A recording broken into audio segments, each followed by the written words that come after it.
السلام عليكم ورحمة الله وبركاته. أعوذ بالله من الشيطان الرجيم. إذا السماء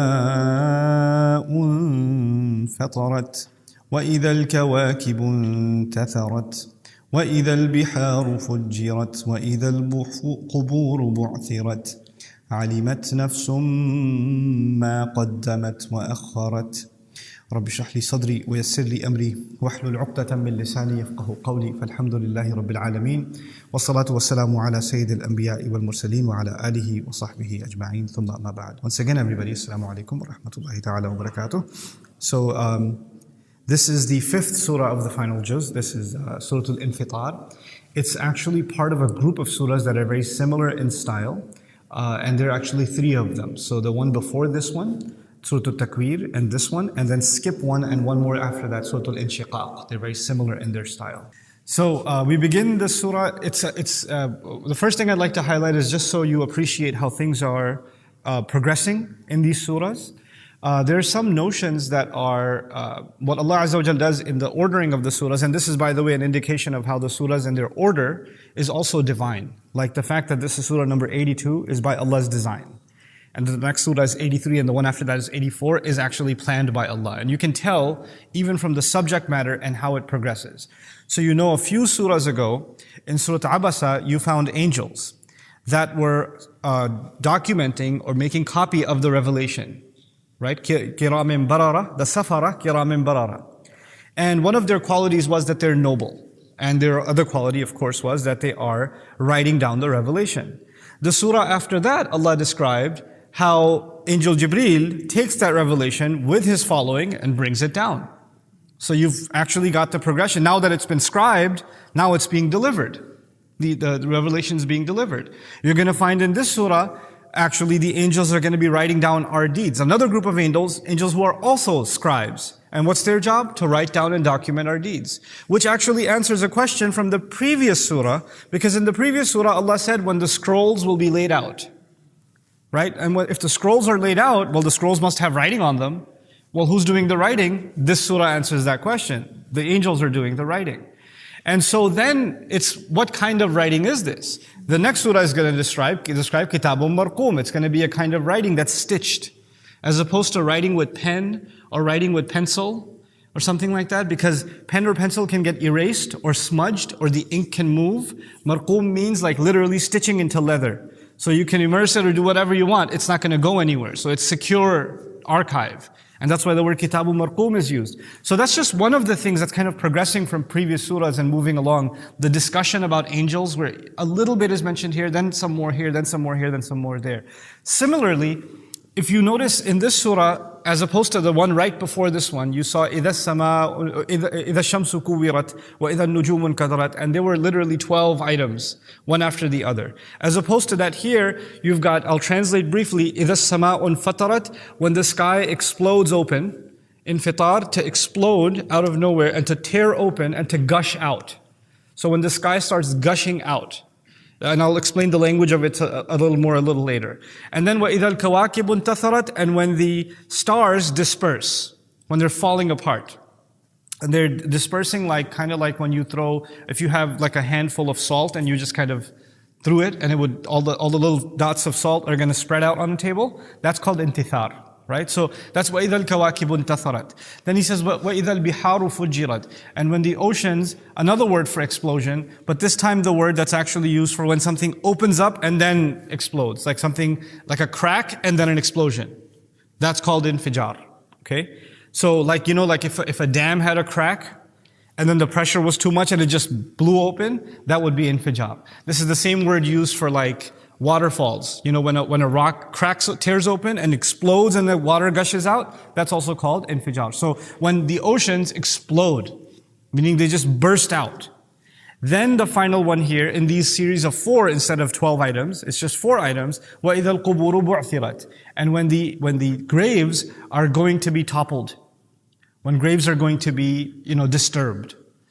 Now this seems to be a very different order than the one we saw in the previous surah, but there are some things that from the very beginning I'd like to highlight about the order. Even though purposely I'm avoiding discussion about the continuity of surahs, because that's something as a separate dedicated project I want to do later on. So right now I want to look at one surah at a time. But because you've been in this series, I still want to give you some sense of continuity, right? So in the previous series of idha statements, when this happens, then this happens, then this happens, then this happens, the last of them that we're describing Judgment Day was the sky. وَإِذَا السَّمَاءُ كُشِطَتْ. When the sky is torn open. The only thing after that was heaven and hell. That's a separate section. But now, the last item to fall apart was the sky peeled. And it's as though this surah picks up from where that left off. The sky was peeled, and when it's peeled, it's exposed, and from there it tears open. It's that next step after it's peeled. You know, peeling means it's being exposed. You know, I like you to think about it like, you know, when a tire in your car, the rubber of it is tearing away, or it's wearing down, and it's getting skinnier and skinnier, it's peeling away. And if it gets so skinny that it can't take any more pressure, what happens next? It explodes, right? That's different from a puncture. It's just it got so thin and so fine that it couldn't handle the weight anymore and it exploded, right? So that's actually from kushitat to infatarat. That's the next step that's taking place, is that this explosion is happening. Actually, in the next surah in this series, the next stage of that will come up, إِذَا السَّمَاءُ انشَقَّتْ, when it completely tears open. So this is the first explosion, and then the entire tearing open that's going to be talked about. In any case, so the last item now became the first item. The first item was the sun and the stars, if you remember. And so we're going backwards now, وَإِذَا الْكَوَاكِبُ انْتَثَرَتْ, when the stars fall apart. There the stars and the sun were losing their light, if you remember. Kawkab is used for all heavenly bodies, typically for stars. But by the time the sun has lost his light, the only thing that's visible anymore, there's no longer any need for the discussion about the sun, because that's been taken care of. There's no matter to discuss of the sun anymore, because قَدْ كُوِّرَتْ, it's already been folded up. So now the only thing left to talk about are the stars who have been losing their light. We saw in Kadarat, they've become dull. But now the next step is taken, and that is they're falling. They're falling apart. So you've got now two things that are progressing from the previous. So in order, the last thing became the first thing, and then the first thing is mentioned second. So it's like summarizing the entire passage in just two statements. The middle. The middle in the previous was the ocean. You recall, of all of the items, the very center was the ocean. And now, since Allah already dealt with the conclusion, dealt with the introduction, He's going to actually come back to what was in the middle, which was the oceans were merging. Not only have they merged in sujirat, now they're exploding fujirat. وَإِذَا الْبِحَارُ fujirat. Then finally, in these series of oaths, the only item that's added is something that wasn't mentioned before. And it's really interesting what Allah did here. In the previous one, after all the major natural disasters that are being talked about, the sun falling apart, the stars, the mountains, right? Wild animals being herded. As far as human beings were concerned, Allah did not describe them resurrected. All He described was people are being herded together. People are being grouped together. But how did people get to that point? The first thing was they were pulled out of their graves. So we were shown a later scene first, and an earlier scene will be shown now, إِذَا الْقُبُورُ بُعْثِرَتْ, when the graves are toppled, when the graves are unearthed, right? So that's actually a later scene. And this is interesting from a wordplay point of view. Those of you that are English majors, or those of you that are interested in literary studies, it's a really interesting thing because the sequence has been moved backwards and forwards. Something that was expected later is mentioned sooner, and something expected sooner is mentioned later. And so look at the language that's coming later on. عَلِمَتْ نَفْسٌ مَا قَدَّمَتْ وَأَخَّرَتْ. A person will know what is ahead and what is left behind. So just the usage of the word ahead and behind is actually playing off of some of the style of the surah that's building up as it is. So anyway, that's one brief thing that I wanted to mention. But let's now go back to the beginning and look at some of these ayat in some more depth. So the first thing is infatarat, the word infatarat. And I'd like to share some meanings with you of these words that are unique vocabulary and beautiful vocabulary in the Quran. The thing to note is that a lot of words that we translate from Arabic, they have some really peculiar, very picturesque origins in Arabic. Like Arabic vocabulary is all about images. And from images, they develop verbs. I'll give you examples of that through this surah, and you'll see how that works. And that's a really important, unique feature of the Arabic language. It actually creates pictures in the mind. Because how is the sky going to tear open? By using the word infitar, which comes from fatara, they say in Arabic, fatara nabul ba'ir, shaqqa al-lahm wa talah. which is, when a camel is wailing and crying and it's got its mouth wide open because it's getting a new tooth. And you can literally see the flesh tear and the tooth come out. That tearing and the tooth coming out is actually futur. That experience. Then they use the same word for فَطَرَ الْبِئْرِ ابْتَدَى حَفْرُهَا, when you are digging for a well, and the last dig you did, that water gushed out, that's futur also.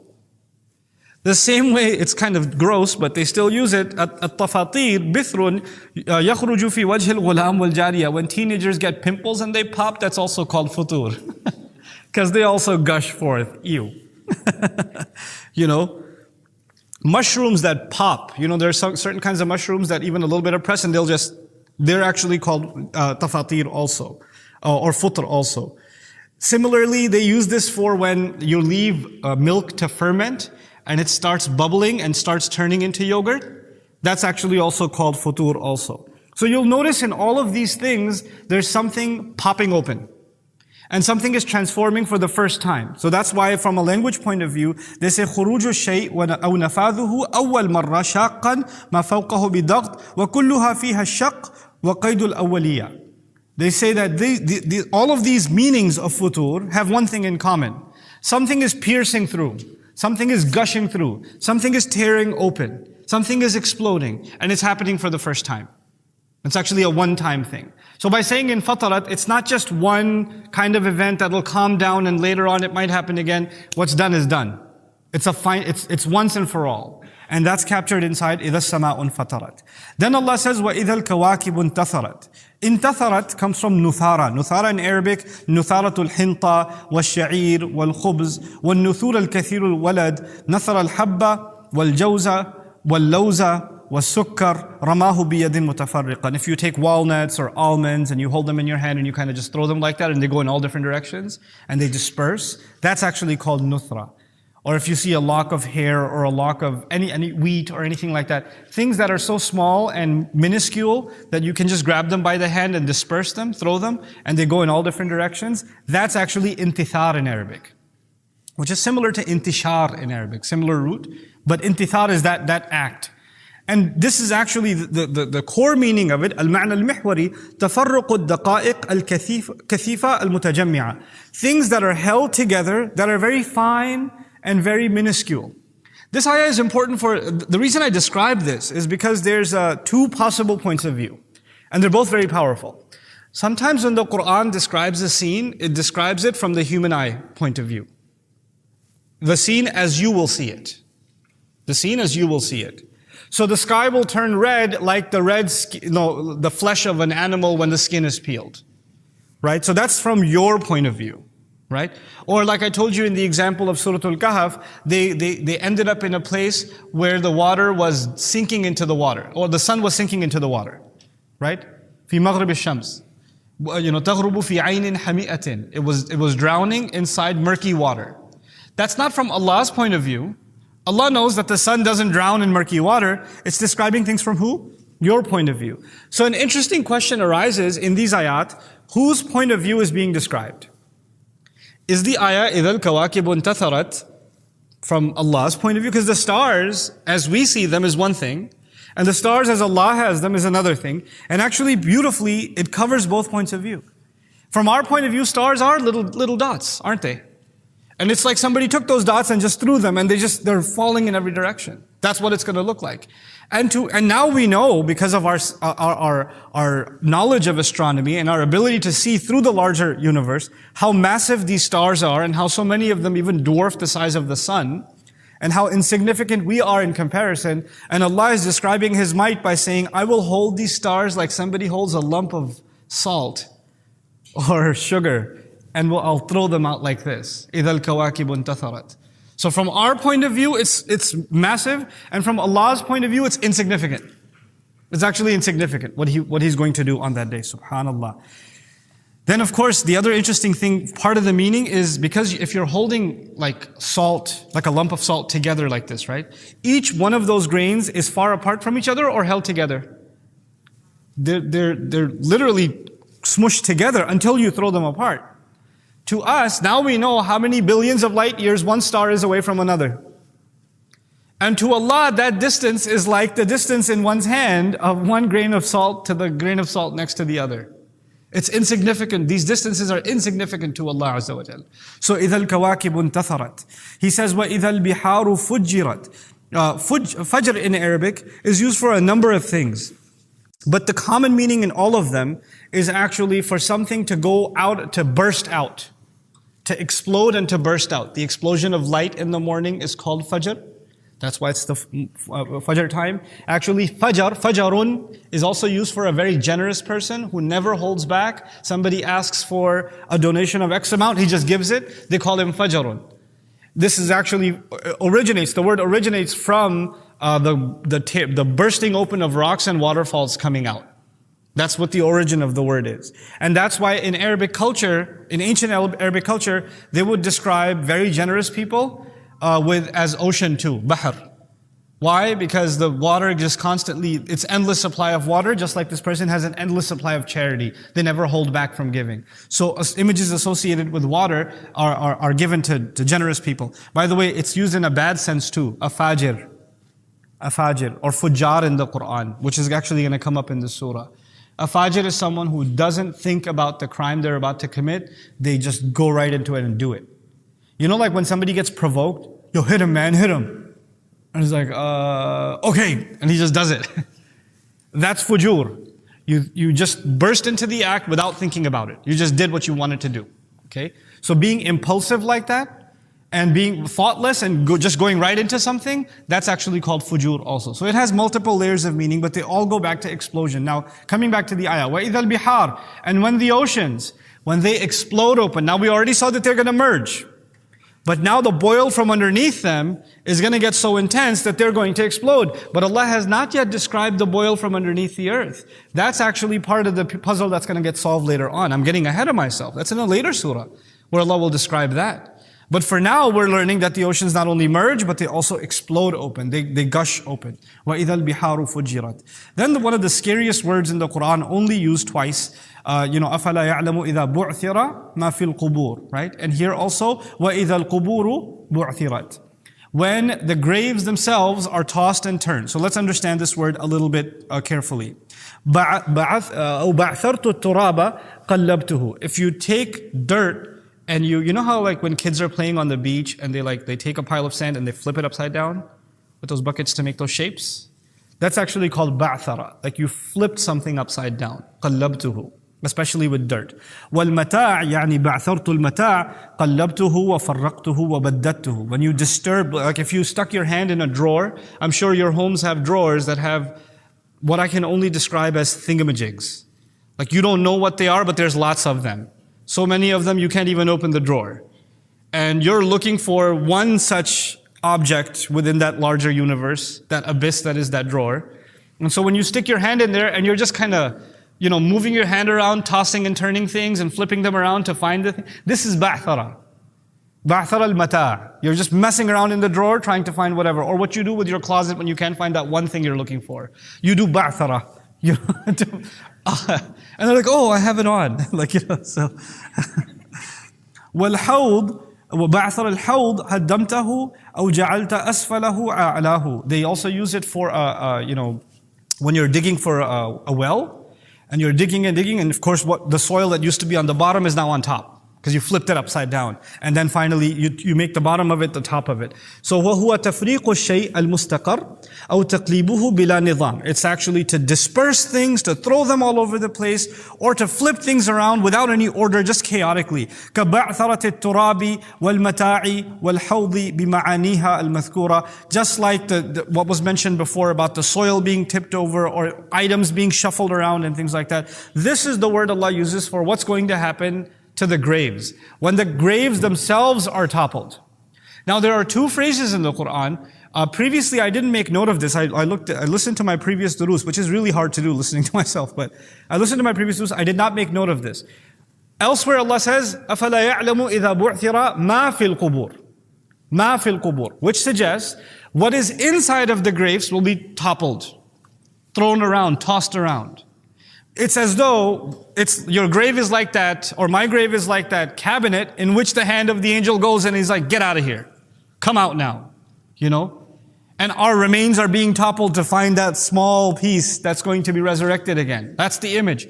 But here, إِذَا الْقُبُورُ بُعْثِرَتْ, the graves themselves are tossing around. It's imaginable that the items within the grave are being tossed around. But this ayah goes way further. It's actually describing the chaos of the earth with the grave itself. That itself is moving and being thrown around. And why is that so hard to imagine? If the stars themselves are falling apart like grains of sand, then the patches of earth are tossed around like one little grain of soil. You know, إِذَا الْقُبُورُ بُعْثِرَتْ. It's a very powerful, very scary image. And so, وَكَذَلِكَ بَعْثَرَتِ الْقُبُورِ نَفْسِهَا فَهُوَ قَلْبِهَا وَإِخْرَاجِ مَنْ فِيهَا. It's also, not only are they being tossed around, it's as though, you know, somebody not only went inside of a cabinet, they took the entire cabinet and tossed it. And then it bursts open, and then what is inside comes out, you know? So now, after all of this, Allah Azza wa Jalla says, عَلِمَتْ نَفْسٌ مَا قَدَّمَتْ وَأَخَّرَتْ. When that day happens, then every person is going to know. Every single person shall know whatever they sent ahead and whatever they left behind. There are multiple meanings possible of this, so it'll take me some time to explain it. But the first thing I'd like to share with you is, this is actually an echo of something stated in the previous surah. Allah Azza wa Jalla said, عَلِمَتْ نَفْسٌ مَا أَحْضَرَتْ. Every person shall know what they have to present for themselves. مَا جَعَلَهُ حَاضِرًا. What they're going to bring before Allah to show for themselves. Allah didn't explain what it is. All we know is that the scrolls are going to be laid out and people will know exactly what they had to show before God. Now Allah is explaining what is the content of what you're going to present. There are details being identified now. But before we go to those details, one of these two words, more important than the other, I would argue, is taqdeem. Qadam.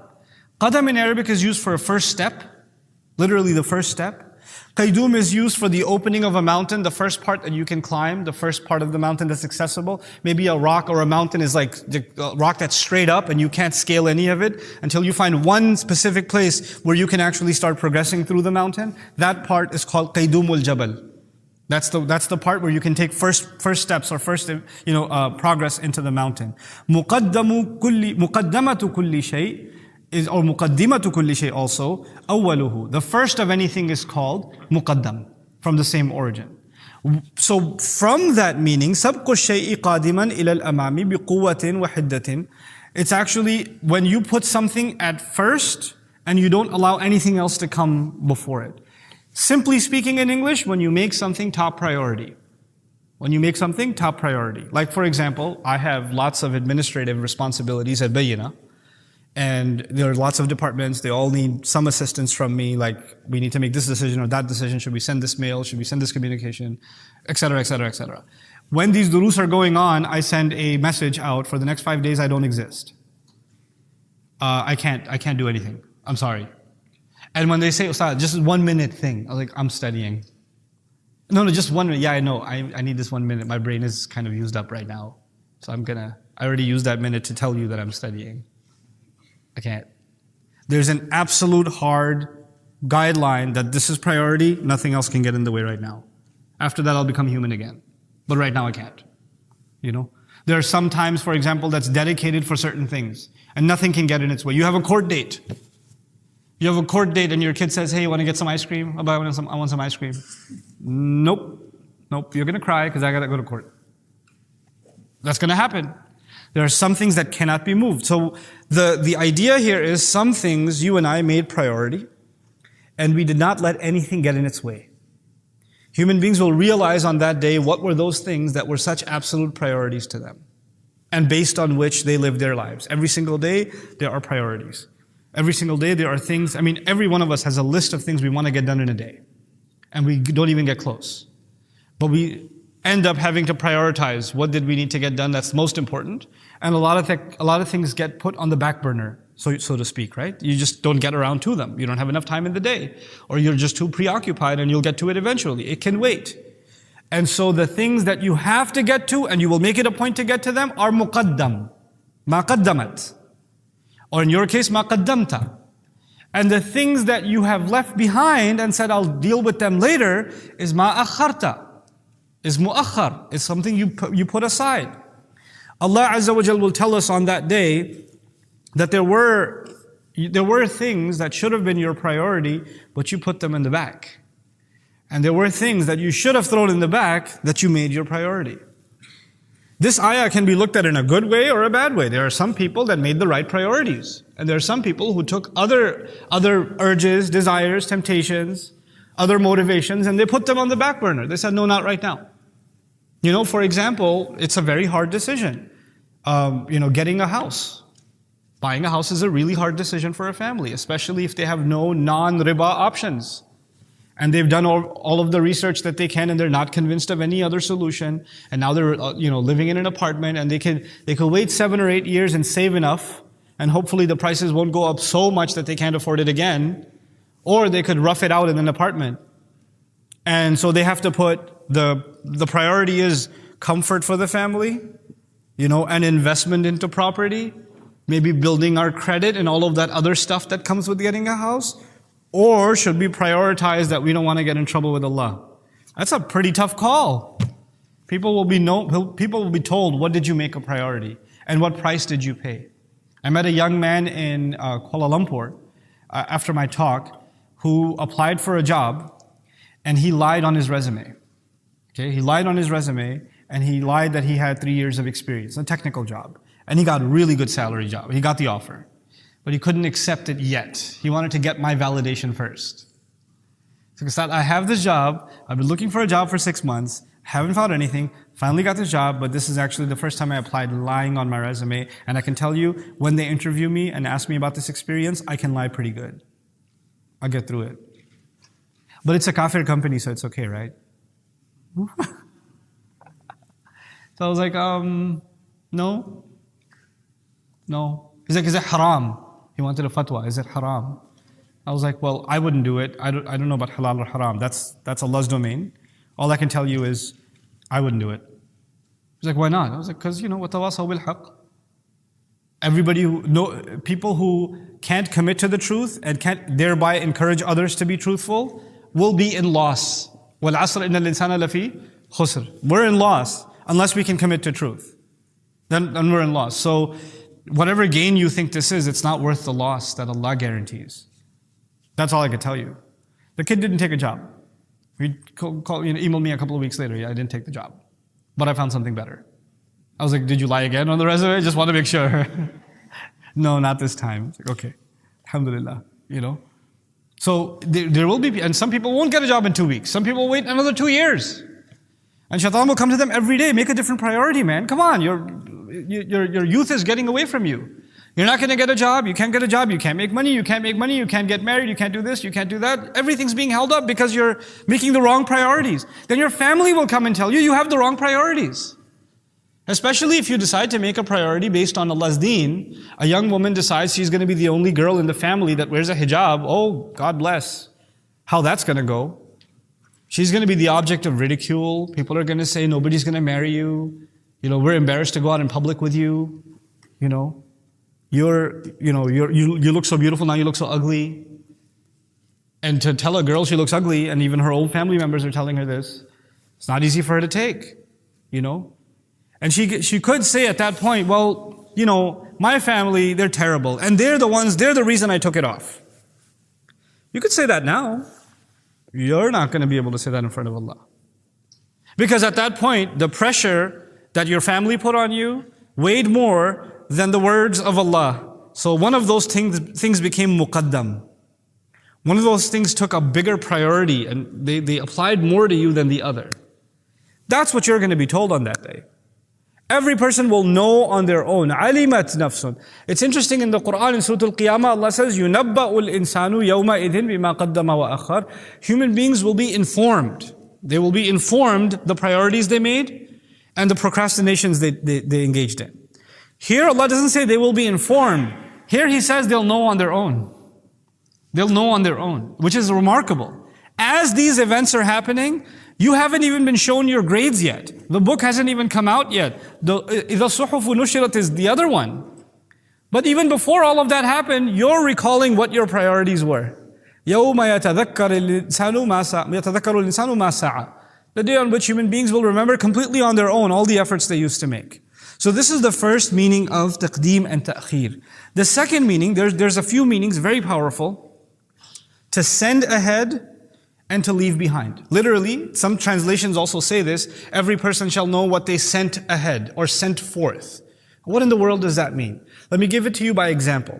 If you're traveling, let's say you're traveling to New York, and you have a lot of luggage. So what you can do is you can actually put your luggage on a truck or put your luggage on a delivery, and they sent it a week before. You're going to fly a week later. When you get there, what will already be there? Your luggage is already going to be there, right? So when you send something ahead, it means you're ready to receive it when you get there. It's waiting for you. In a sense, Allah is describing the deeds that we do, the actions that we take, the decisions that we make, every amr that we do. That's why Allah says, إِلَى اللَّهِ تُرْجَعُ الْأُمُورِ, not just af'al, but umur. Why? To Allah, all decisions are returned. All those decisions you made are now recorded with Allah, waiting for you to read on your own. Every deed you did, good or bad, is being sent to the future. It's being, literally like, when you send an email, you can't unsend it? You've sent it to the day of judgment. You've sent everything you did, every word you said to the day of judgment.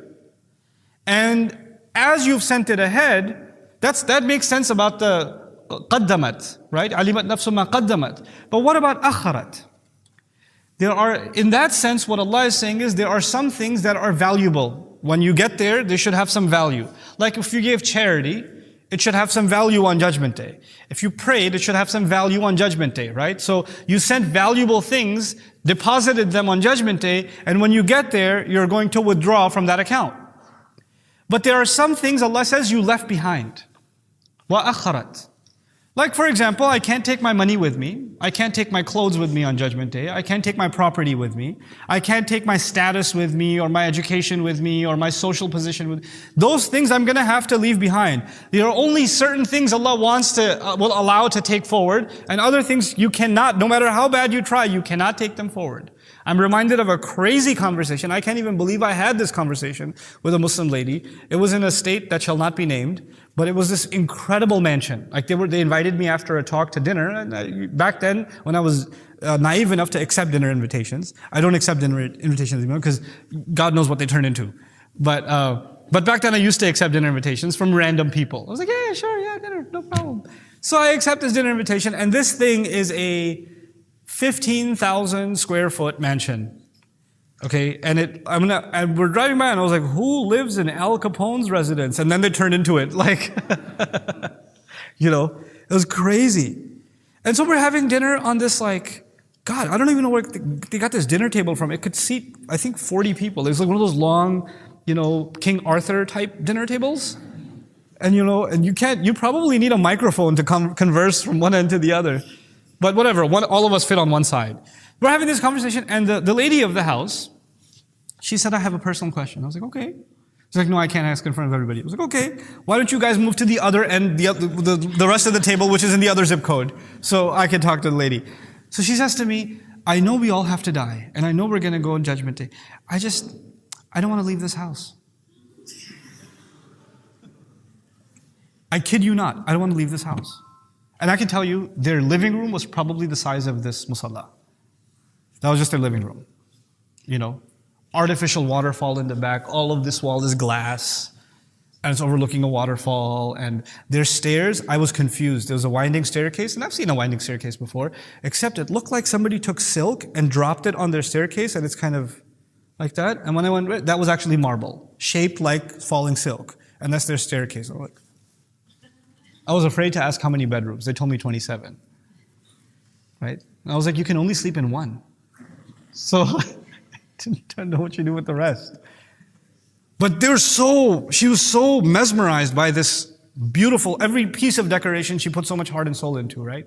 And she says, I don't want to leave this place. What do I do? I was like, well, you can do whatever you want. You're still leaving. Sorry.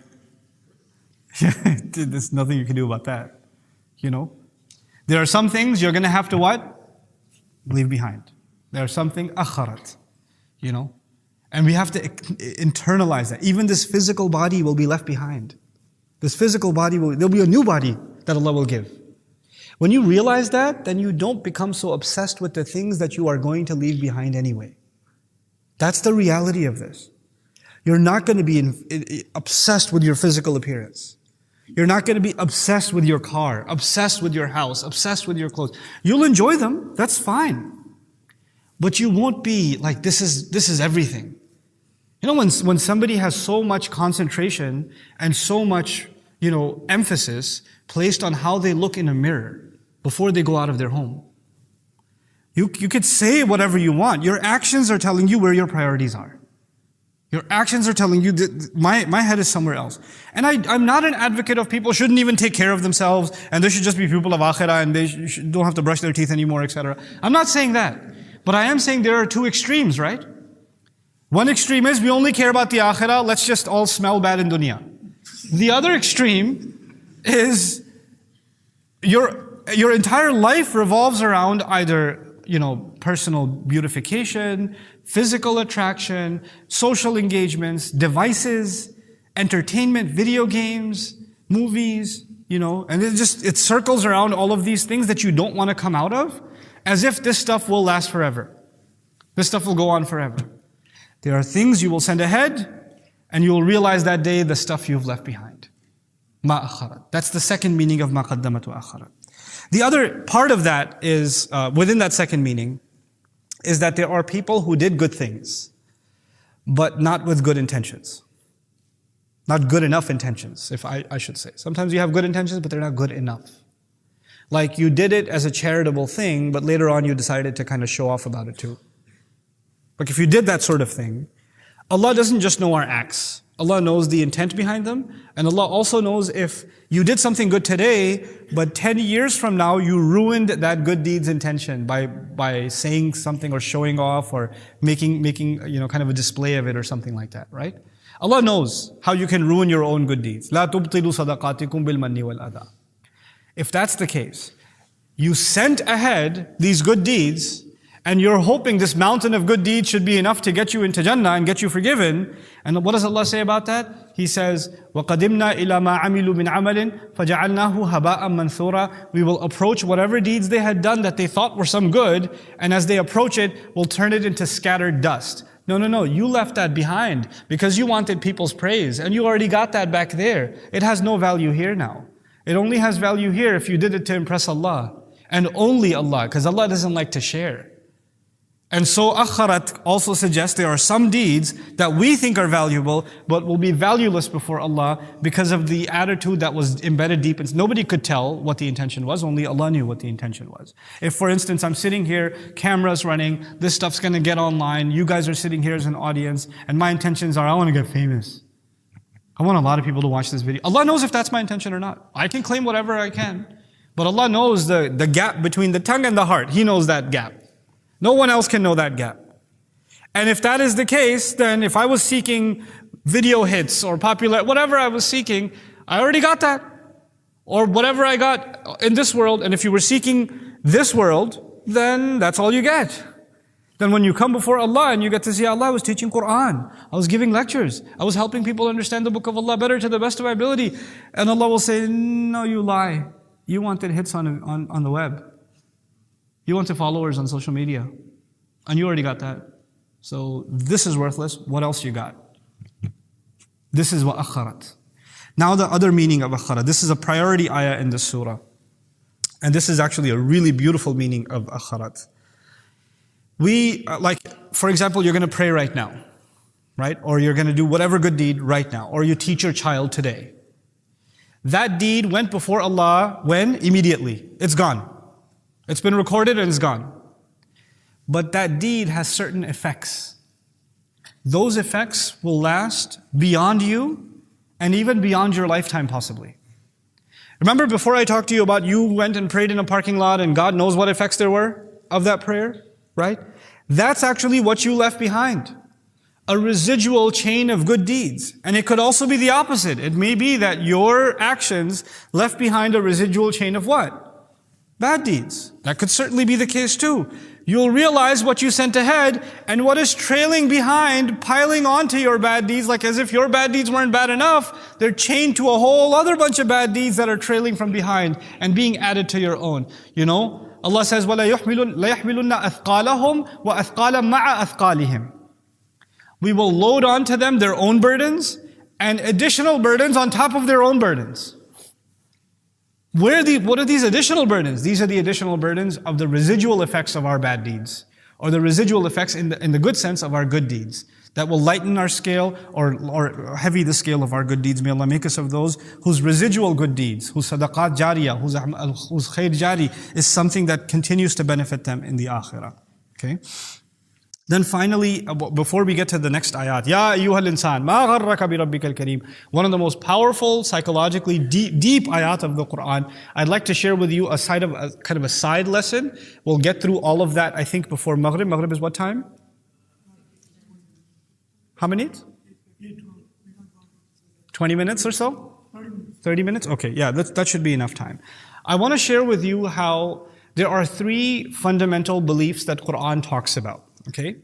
That's easy for anybody to remember. Three fundamental beliefs that the Quran keeps talking about. Belief in Allah, belief in revelation, and belief in an afterlife. Those are the three basic beliefs that the Quran talks about. Okay? And so who is Allah? What should we believe about Him? What does He expect from us? That's belief in Allah. Okay? Belief in revelation includes a number of things. Belief in revelation is believing in the angels who document that revelation, believing in the angel who delivers that revelation, believing in the messenger who receives that revelation, believing in the words of that revelation itself. It's got all of these components. All of them are part of Risala. All of them are part of the message itself, right? So it's belief in Allah and belief in the message. And then the third piece of it is belief in the afterlife. And the afterlife is not one thing, it's a number of things. The fact that our body is not just a body, it's a body and a soul. That the soul was it was already pre-existing before we were created. And it was put into us, and it's going to depart from us also. The fact that we're going to be in our graves, but it's also a form of life. That we're going to be resurrected from our graves. That there's going to be a judgment that's coming. All of these are different stages of a life that's beyond this physical life. Right? That life existed before this, and it's certainly going to exist after this also. That's the afterlife. Now, these surahs, you notice, have an unusual emphasis on the afterlife. You've noticed that? Because, Allah keeps talking about people who question it, like عَمَّا يَتَسَاءَلُونَ, right? Or people who question it because they think that this journey ends with them going into the grave, and Allah said, ثُمَّ إِذَا شَاءَ أَنْشَرَهُ, when He wants, He's going to pull you out of the grave too. Or later on, Allah will describe those remarkable events of Judgment Day that people won't believe in. إِذَا الشَّمْسُ كُوِّرَتْ وَإِذَا النُّجُومُ انْكَدَرَتْ, etc. Same thing He's doing here. What I wanted to highlight to you today is different ways in which people reject the afterlife. Different ways in which people reject the afterlife. Some of that stuff is really straightforward, and some of it is really sneaky.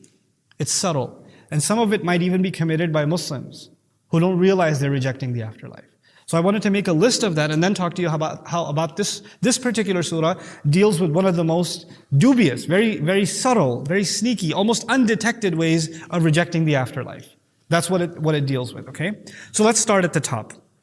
There's a group of people that just say, what, life after death? That doesn't make any sense. I don't want to hear it. That's all nonsense. Just don't waste my time. There's no room for a discussion. There's no room for an argument. There's no room for any debate. This is all hocus pocus. Please don't waste my time. ما هي إلا حياتنا الدنيا نموت ونحيا وما يهلكنا إلا الدهر. This is all life. The only life that is the one that's here right now. And we're going to die eventually. We're alive for now, but we're going to die. And by the way, the only thing that kills us is time. You can't escape time. It's going to get to all of us eventually, one day or the next or the next or the next. If it's tomorrow or if it's 50 years from now, it's going to hit all of us. Time is our killer. That's it. There's no discussion to be had. These are people that have, in a sense, an emotional rejection of the afterlife because they're not interested in even a conversation. They'll get very upset with you even if you bring it up in any way, shape, or form. The next group of people are not so emotional. They just say, ذَلِكَ رَجْعٌ بَعِيدٌ. This is something that sounds too far-fetched, man. Come on, what logical evidence could you possibly have for life again after death? It doesn't make any sense. Nobody's ever seen anything like it. It's not like somebody died and then came back from the dead and told us how things are going to go down. So I'm not sure why I should believe in a life after death. Right? So they're skeptical about it and they're doubtful or they think it's impossible because they haven't seen any kind of evidence. A third group of people, they are a very interesting group of people. They say things like, what you're saying kind of makes sense. I mean, if everything in the heavens and the earth has been created in order, and there seems to be even an order in the way human beings are made, and we do have a conscience, the fact that we even have a conscience, the fact that we even feel good or bad, is pretty much an indication that there is such a thing as morality. And if morality is there, then it must have a purpose. And that purpose must be fulfilled by some form of judgment at the end. Actually, this is not the dars to explain this to you from a philosophical point of view, but I'll mention something very briefly. In the Fatiha, what Allah does is, He says, it's impossible to believe in God and not believe in the afterlife. It becomes impossible. Because if you believe in God, you believe in someone who's perfect, right? Because if He's not perfect, He can't be God. That doesn't make sense. If He's perfect, then part of perfection is being fair. Isn't it? Well, if you look around the world, is the world fair? No, people get away with all kinds of crimes all the time. And even if you say you can take them to court, if somebody killed 100 people, how many times are you going to kill them back? You can only kill them once. That's not fair. There are so many injustices that go unanswered in this world. If God Himself, by definition, is fair, then He must have created some kind of machinery by which all the unfair is balanced with fairness. What is that machinery? Maliki Yawmiddin. That's Yawmuddin, the day of perfect judgment, right? So this third group of people says, yeah, I mean, it makes sense, but I don't know. Something in me says, I'm not sure. You don't even know what to do with that. Because that's not even a reasonable criticism. It's just, إِنَّ ظُنُّ إِلَّا ظَنًّا وَمَا نَحْنُ بِمُسْتَيْقِنِينَ. Literally in the Quran. I mean, yeah, it's kind of somewhat, yeah, I think about it sometimes, but I'm just not so sure. Literally. And they'll just skirt. By the way, if you're not saying it doesn't exist. You're not saying it doesn't make any sense. You're saying it kind of sort of makes sense, but I don't know if I want to deal with that right now. Or I don't want to talk about this. And you could live your entire life not dealing with it and not talking about it, which makes you no different from someone who rejected it to begin with. The entire purpose of believing in the afterlife is that it sets you straight. لِمَنْ شَاءَ مِنْكُمْ أَنْ يَسْتَقِيمُ. So whoever among you wants, they can set their course straight. You're going to meet with Allah. You better be ready for that meeting. If you're not so sure about it, your behavior is not going to be impacted. Look, students, there are young people in the audience here. If you're not sure that there's a final exam, there may be one, there may not be one. I'm not so sure if there's a final. Are you going to be serious about your studies? No. If your teacher tells you there's absolutely a final exam, and if you want to pass, you better be ready for these chapters. And there's an exam tomorrow. Absolutely, there's an exam tomorrow. Your attitude is different or no? Your priorities have changed or no? Now that you know there's a judgment coming, there's a trial coming, there's something to prepare for coming, it changes your attitude, it changes you practically. So even if you say it kind of sort of makes sense, that actually doesn't mean you believe at all. That's just not good enough. Then you've got a group of people who say, this is also really interesting. Yeah, okay, fine. It does exist. You're right. There is a day of judgment and there is a heaven. But come on. Allah loves us. Why would He do that to us? He loves us so much. Look at all the things He made for us. I mean, a mom, I can never imagine a mom taking her baby and throwing her in a fire. I could never imagine a mom doing that. And Allah loves us way more than any mom loves their baby. So, I mean, I just can't see a loving God like Allah throwing me and you into hell over what? Because I stole some candy? Or because I didn't pray, I overslept and I didn't pray, He's going to just throw me in hell? He's going to burn me and torture me? I don't know. You know what? And I'm not saying I disbelieve. I'm not saying that. I just think that the Quran, when it says this stuff, it's really scary. But maybe that's all it is. It's just Allah really wanted to scare us so we get serious. But when we get there, He's going to be like, no, I was just saying that. So so you'd become better. But I wouldn't do that to you. Come on, I love you too much. And then He'll let us go. There are people who literally carry this idea. They carry the idea that Allah loves us way too much. He's way too generous. He just wouldn't. Come on, Allah, nah. He wouldn't. And then other people take it a little further. It's not even about Allah. It's like, yes, you know what? We are in trouble with Allah. But the thing is that we are the ummah of Muhammad sallallahu alaihi wasallam. And Allah loves Muhammad sallallahu alaihi wasallam. And the Prophet, the good thing is that the Prophet loves who? Us. So when Judgment Day comes, the Prophet sallallahu alaihi wasallam is going to say to Allah, Ya Allah, these are with me, ummati, ummati. This is my ummah. Please go easy on them. And Allah will let us go. Because we love the Prophet so much and the Prophet loves us so much, Allah will let us slide. I'll give you an example. You know, you hire somebody because your manager, I'm the employer and I have a manager who I really love. He's a really great manager. And on his recommendation, I hired somebody. And that guy is useless at work. I'm about to fire him. Who's going to intervene in between? The manager that I respect? Just hold on, boss. Before you fire him, just give him to me. I'll take care of it. It's on me. Okay, just because of you, I'm letting him go. This is what the Christians do with who? Jesus. You could do anything you want. You could rob a bank and then kiss the crucifix. You could. They do it. You know, if you see members of the cartel and the mafia, they have crucifixes. They have tattoos of Jesus. Why? Because I'm going to do some messed up stuff, but He already paid for my sins. God would have punished me. The God of the Bible punishes. But thank God for Jesus, because He's going to be like, hold on, ma'adallah, Father, these are with me. These children are with me. So He's going to get in the way. The Jews came along and said, we are children of Abraham. Abraham is the friend of God. Khalilullah, Quran says. وَاتَّخَذَ اللَّهُ إِبْرَاهِيمَ خَلِيلًا. Allah took Abraham as a friend. The Bible talks exhaustively about God's close relationship with Ibrahim alayhi salam. Ibrahim could even debate with God. That happened. It's even mentioned in the Quran. يُجَادِلُونَ فِي قَوْمِ لُوط. He argued with God on behalf of the people of Lut. So, you know, even if we're kind of messed up, at least who's going to get in the way? Ibrahim alayhi salam is a friend of God. So, and we're connected with his friends, so we're going to get the side pass, the friend pass. You know, we're going to get through. So the Christians do it with Jesus. The Jews do it with Abraham. Mushrikun did it with different idols who are daughters of God. We unfortunately do this with who? The Prophet. Many of us do this with the Prophet. We don't have to do. And by the way, any religion that does this, you'll watch, any religion that does this, they won't praise God. They'll spend a lot of time praising the one who will save them from God. Okay? So the Christians won't praise God nearly as much as they will praise who? Jesus. The Jews will talk about God less, they'll talk about Abraham way more. And among the ummah, there will be those who praise Rasulullah sallallahu alaihi wasallam and remember him far more than they remember Allah Himself. And they'll even make nasheeds and songs and a lot of those nasheeds, you would say, what's wrong with the little, Urdu speakers say, what's wrong with the little knot sometimes? But they'll make the kinds of nasheeds in which the central praise will be, if not you, we'd be in trouble.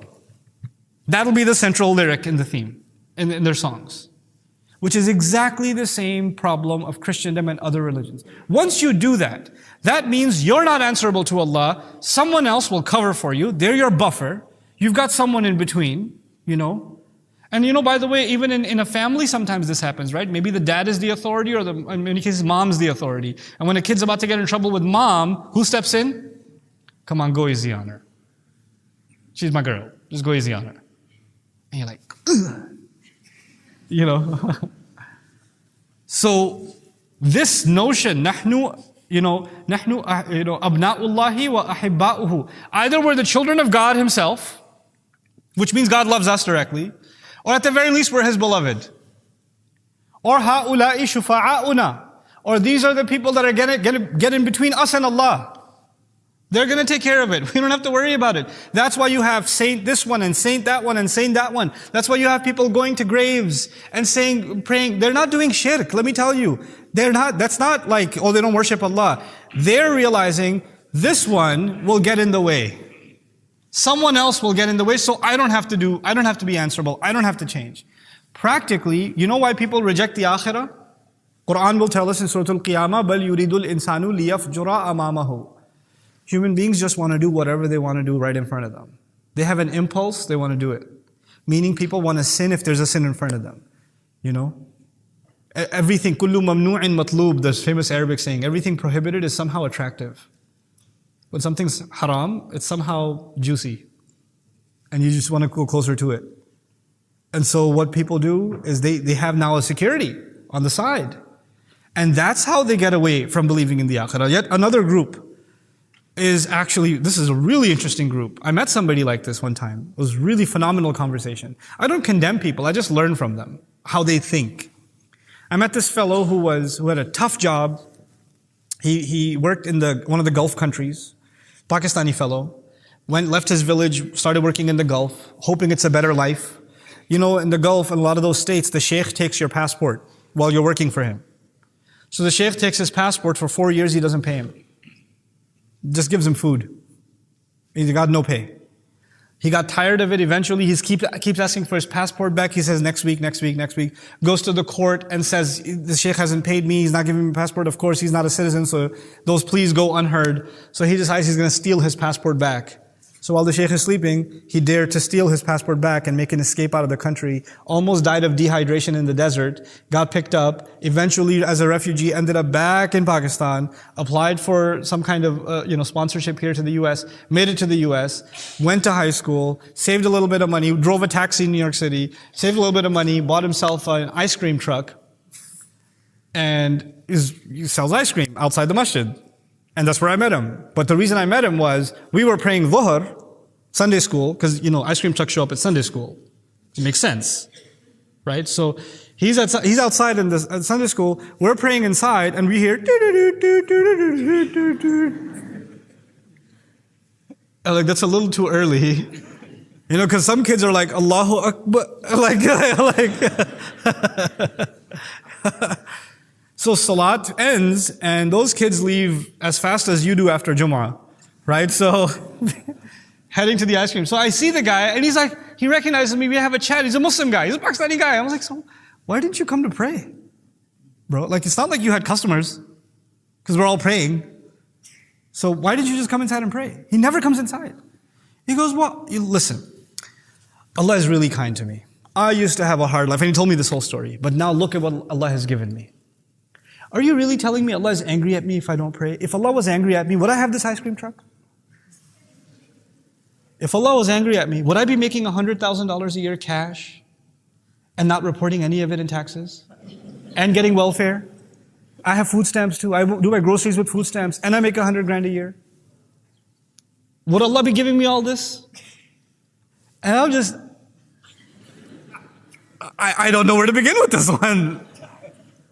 But the idea is that Allah has given me so much here, that must mean He loves me. And if He loves me here, this world, which is full of troubles, and despite those troubles He loves me, imagine what He's going to do for me when I go back. It's only going to get better. وَلَئِن رُدِدتُّ إِلَىٰ رَبِّي لَأَجِدَنَّ خَيْرًا مِنْهَا مُنْقَلَبًا. Even if I was to be taken back, I'm going to absolutely get better than this. Look at what He's done for me here. In other words, people will get a house on a questionable income and celebrate it with some recitation of Quran and describe how Allah is so gracious to them for this haram transaction. Because Allah is gracing them. Allah is blessing. So if Allah is given here, why wouldn't He give in the afterlife? So you're not so worried about the afterlife because it seems Allah has given you enough signs that you're good. Since life is good here. And by the way, the opposite is also true. Somebody whose life is hard, you know what they start believing? Allah hates me.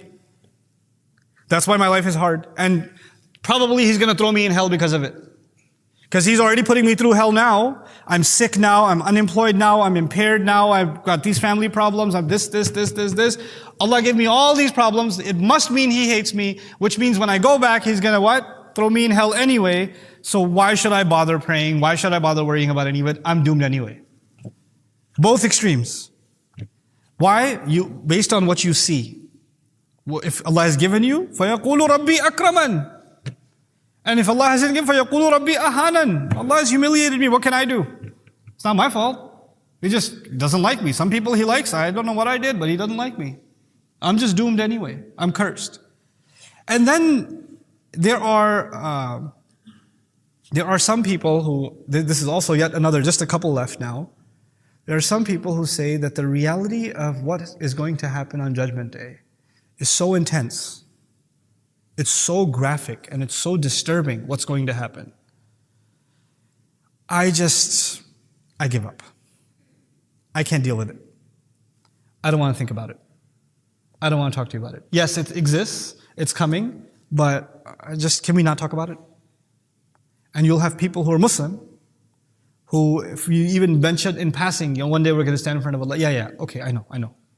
Just not at Eid.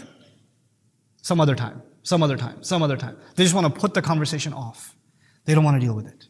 They want to avoid it at all cost. Because if what you're saying is true, then we're all just going to end up in hell. As a matter of fact, some people even believe that, and some academics, I made it sound like this is dumb arguments. All of these are very deep philosophical arguments. I'm putting them in simple language. There are people who literally say all the ayat of hell in the Quran hell is not a state, it's a state of mind. God is simply just describing this so you become more, and this is for the lesser connected with God. There are some people who feel they're so spiritually connected with Allah that they don't need Quran or prayer or revelation or knowledge to be connected to Allah. They're like, me and Allah, He gets me and I get Him. We're good. For the rest of you, like elementary school type believers, you guys have this heaven, hell, this, that, you need to connect to Allah by prayer. Man, I am connected all the time. I'm always connected with Allah. What are you talking about? Oh, I won't name the person because this is being recorded, but there was a fellow who taught Islam 101 at Queen's College many years ago, who happens to be a musician, Muslim guy, musician. And he claims to be, from a very spiritual tradition. And he's a heavy metal musician, okay? So I took his course because I found it very entertaining. And he literally said, prayer is in your heart. And, yes, the Quran talks about hell and all of those things, but, that's actually for a certain level of people. When you reach a certain other level, then God lets you know that you have a certain connection with Him and you don't have to worry about these little things. This all becomes meaningless. There were people like that in history too. There were certain people who were ascetic and very spiritual and whatnot, and they'd be sitting in the back of the masjid and the jama'ah would be called, Allahu Akbar, Ashhadu an la ilaha illallah, jama'ah would be called. They'd be like, I was in the company of God and now I have to come back out into the courtyard. Like I was inside with the throne of the king, and now that I have to join the congregational prayer, it's like I'm being pushed out into the courtyard. In other words, I'm personally so deeply connected to God, but this ritual prayer, that kind of throws me back. It's not nearly as spiritually fulfilling. Like, wow, that's pretty epic. This now, the last thing I want to share with you is something in Urdu before I let you guys go. This notion that Allah just won't punish. He's just too kind. And He's just scaring us like a scared straight program, but He's not really going to do it. It's so rampant in South Asian culture, which is about 2/3 of the ummah, that literally Muslims no longer actually practically believe in the afterlife. They have two extremes now. Either we're going to hell for sure, or we're guaranteed going to heaven, and both of these are deeply incorrect views about the afterlife. So here's the piece of poetry that I want to share with you. It's really bad, but I want to share it with you. इसी आँ से कभी हमने किनारा ना किया, फिर तूने दिल आज़ुर्दा हमारा ना किया, हमने तो जहन्नम की बहुत तदबीर की, लेकिन तेरी रहमत ने गवारा ना किया. This guy is saying, I never let go of my hope, and you've never let me down. And then he says, I tried everything I could to go to hell. I did everything I could to deserve hell, but your mercy just wouldn't let me go. And people are like, wow, oh my God. You're not going to be saying that when Judgment Day happens. This is all a preview to the ayah that I want to share with you that's coming. The reason I shared all of this with you is so to help you understand this next ayah, Ya ayyuhal insan, ما غرك بربك الكريم. So we'll discuss that ayah inshallah ta'ala after the Maghrib Salah. Barakallahu li wa lakum fil Qur'an al-Hakim wa nafa'ani wa iyyakum bil ayati wa dhikr al-Hakim. Assalamu alaikum wa rahmatullahi wa barakatuh.